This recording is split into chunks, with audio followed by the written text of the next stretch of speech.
I'm out here today for an Optus customer. They're on ADSL. Basically, they've been getting a lot of dropouts over the last 3 weeks. We've had quite a bit of rain here in that time, and it sort of seems to have happened then.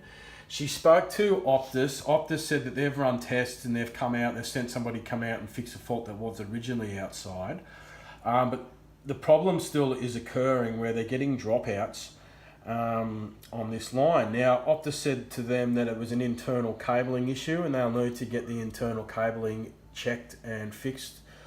But as you can see here, customer's only got one socket and it's directly on the lead-in cable.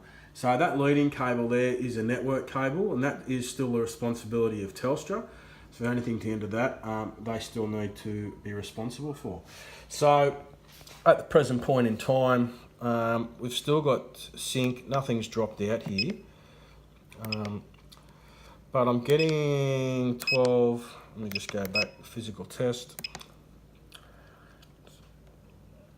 Okay, so we've got ADSL2 plus on the line. It's saying it's excellent. We're saying we're getting 12.4 megabits a second and 800 kilobits upload. But I'm just going to keep monitoring this for a while. But this is definitely a network issue. As you can see, there is no internal cabling. So Optus has sort of basically incorrectly advised this customer. So she's had to pay for us to come out today. So Optus is generally pretty good, and I'm sure you guys will give her a refund for this. All right, thanks.